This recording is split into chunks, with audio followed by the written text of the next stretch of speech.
اسلامي امارت په کلکه ځواب ورکړ.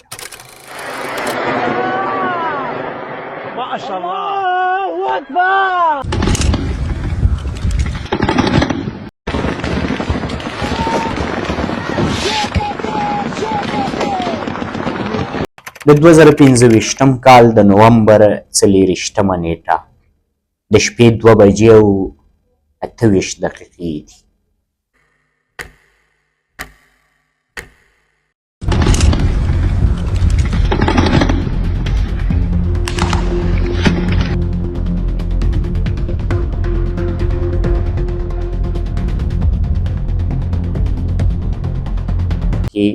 پر افغان خاوره بریدونه ترسره کوي چې د اوربن جریان لا هم روان دی.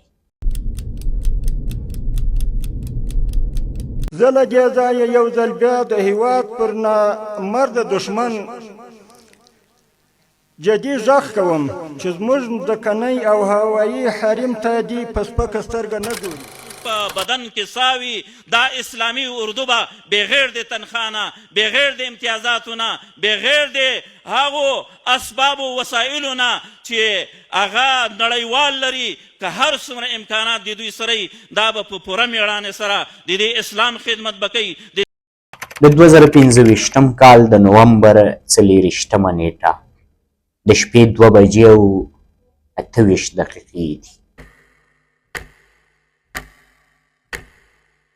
پاکستاني رژیم یو ځل بیا په افغان خاوره بریدونه کوي، خو دا ځل کیسه بل ډول ده.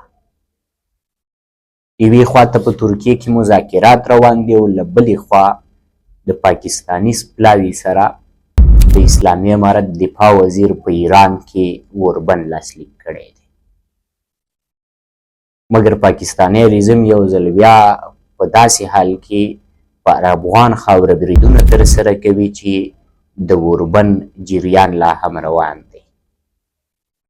دا ځل په ختیځو ولایتونو کې کونړ ټارګېټ کوي او په کونړ اسداباد اړوند څاګي سیمه کې د یو ملکي وګړي کور په نښه کوي او د شپې 2 بجې او 28 دقیقې چې افغانان او یا د دغه کور والا په خواږه خوب ویده دي برید پرې ترسره کوي.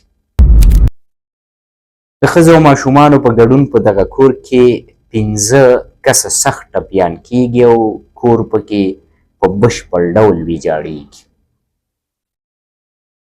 بلې خواته په سویل ختیځ کې په خوست ولایت کې ګربز ولسوالۍ کې د یو ملکي وګړي کور په نښه کیږي چې په هغه کور کې هم 11 کسه په ډېر بېرحمانه توګه شهیدان کیږي.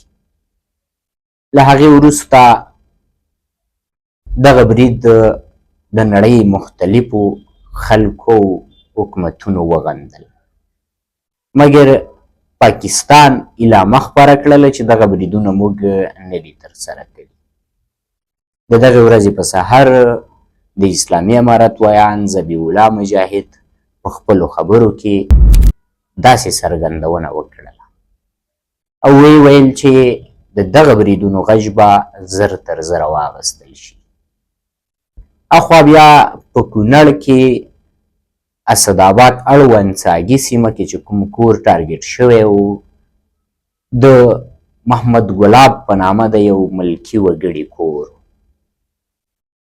چې سپین ږیري محمد ګلاب او ورسره یې مشر زوی عباس پکې ژوند کوو. عباس چې د سپین ږیري محمد ګلاب زوی دی په څاګي سیمه کې د خوراکي توکو یو وړکی پلورنځی لري او له دغه ځایه خپلې کورنۍ ته نفقه پیدا مې عباس دی، اصلي اوسېدونکی د مرور یم او فعلا په ځای کې اوسېږو. دغه کوچنی شان دوکان ده خو تقریبا د شپې 2 بجې وې، موږ پراته وو د خواږه خو پراته وو. دغه ډز چې وشو بس شیشې میشې هر څه مات شو، خو موږ ته دا پته ونه لګېده چې کوم ځای ولګېدو. اوله کې موږ پخپله ناخبره وو، وړو چغې کړې چې زلزله ده. زلزلې دې وختونو کې ډېرې وې، خو بیا موږ بهر راووتو لږ ساعت، بیا خو پوه شو چې زه خو کور زمونږ لګېدلی دی. بیا بار برنډه کې ولاړو چې بل ډز شو هغه د کور څه چې وو هغه ټول لاندې ځمکې ته راووتی، د کور ټول ویجاړ شو او 5 تنه پرې ټپیان شوي دي. یو مو نیا ده، یوه مې د تره ښځه ده او دوه مې د تره لورګانې دي. پاکستان ولې دا جنګونه غواړي؟ له یوې خوا مذاکرات، له بلې خوا اوربند او له بلې خوا بریدونه. ځینې بیا وایي چې پاکستان په لوی لاس د افغانستان سره جګړې ته لار هواروي او جګړه غواړي، خو ولې د پاکستان ولسونه بیا په خپل پوځ انتقادونه کوي او وایي چې د پاکستان پوځ یا پوځي رژیم په لوی لاس د افغانستان سره جګړې ته لار هواروي. ځینې بیا په دې نظر دي چې پاکستان ته ورکړل شوې یو پروژه ده او دغه جنګ سر ته رسوي چې قربانیان یې ډېری ولسي وګړي دي. په دغه جنګ کې چې لومړی د پاکستان لخوا کابل په نښه شو، له هغې وروسته اسلامي امارت په کلکه ځواب ورکړ. الله اکبر.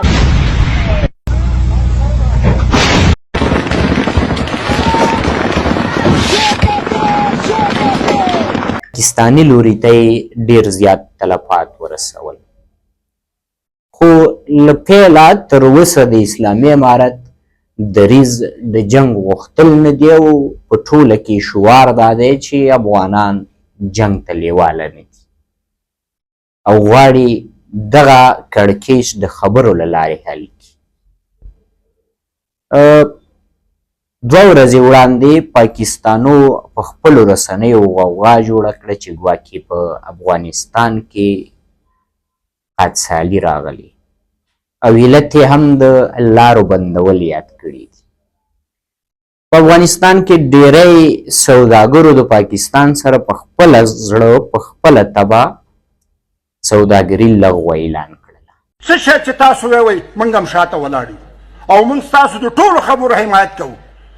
په پښتو کې یو متل دی، وایي مال مې د زار شي د سره او سر مې د زار شي د عزته.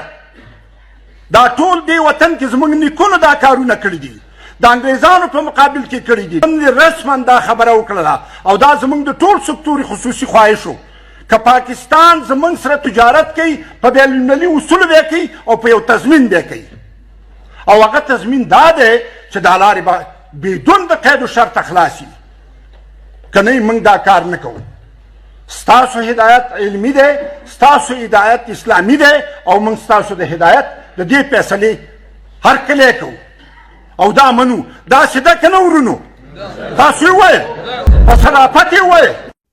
او همدغه راز د افغانستان د ختیځو ولایتونو ډېری ځوانان راجګ شول او د خپلو سوداګرو سره ترڅنګ وردېدل او هغه شیان چې میوې انګور او همدغه راز انار مڼې د کومو سوداګرو سره چې ډېرو په ډېره ښه توګه یې ترې واخیستل او هغه یې په غریبو خلکو توزیع کړل چې د دې سره هم د افغان ځوانانو د خپلو سوداګرو ملاتړ وکړو او د دې ترڅنګ یې غریبو خلکو ته هم خیر ورسو.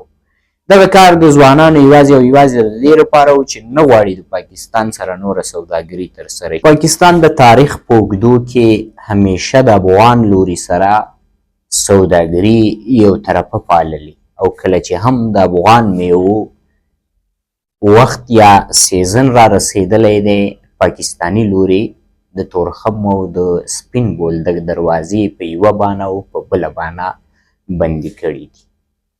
دا چې تازه د تورخم لپاره پاکستان اعلان وکړو چې موږ به ډېر زر د تورخم لاره د 50 ورځو ځنډ څخه وروسته پرانیزو. د ډېری افغانانو غبرګونونه دا و او د اسلامي امارت نه یې غوښتنه هم دا وه چې موږ نه غواړو پاکستان سره دغه لاره خلاصه شي او یا ورسره تجارت ترسره کړو. یعنی په هر لحاظ او په هر حالت کې افغانان د پاکستان سره تجارت ته زړه نه ښه کوي. یوازینی علت یې دا دی چې پاکستان ټول عمر د افغان لوري سره چل او دوکه کړې ده او په یوه بانه او په بله بانه یې د افغانستان لارې بندي کړي. کله چې هم د افغانستان د تجارت وخت را رسېدلی دی، د میوو وخت یې را رسېدلی دی، پاکستان په یوه پلمه لارې بندي کړي دي. ډېری بیا داسې وایي چې پاکستان باندې د خپلو تجارانو فشار دی او په دغه فشار په خاطر غواړي د تورخم لاره خلاصه کړي، ځکه اخوا په کوزه پښتونخوا کې ډېری تجارانو ته کیلي او همدغه راز د پاکستان نور ډېر میوهجات د خسا کېدو او د تباهي په حالات کې دي. نو د پاکستان تجارانو په خپل پوځ باندې فشار اچولی تر څو د تورخم لاره ورته خلاصه کړي او خپل تجارت ته دوام ورکړي. ولې دلته په افغانستان کې ډېرو تجارانو تاوانونه وکړل او ډېر لوی تاوانونه یې ترسره کړل. اوس د افغان تجاران نه غواړي چې د پاکستان سره دغه لاره پرانیزدل شي او خپل تجارت ته دوام ورکړي. څه وخت وړاندې د اسلامي امارت اقتصادي مرستیال د رئیس الوزرا اقتصادي مرستیال هم په کابل کې خبریالانو ته وویل چې د پاکستان سره نور هر ډول تجارت له منځه ځي او پای ته رسېدلی دی. یوازې د درملو تجارانو ته یې 3 میاشتې وخت ورکړی تر څو د پاکستاني تجارانو سره خپلې اړیکې په 3 میاشتو کې راټولې کړي. په دې اړه تاسې څه نظر لرئ؟ د تورخم د لارې د پرانیستې په اړه تاسې څه نظر لرئ؟ او همدغه راز په ټوله کې د دغې جګړې په اړه کوم نظرونه لرئ؟ هرومرو یې راسره په کمنټ کې شریک کړئ. تر بلې هغې چې هر څه لرزئ ستاسې په درانه چوپړ کې زیږېږي. د یو سوکاله آباد افغانستان په هیله، خدای په امان.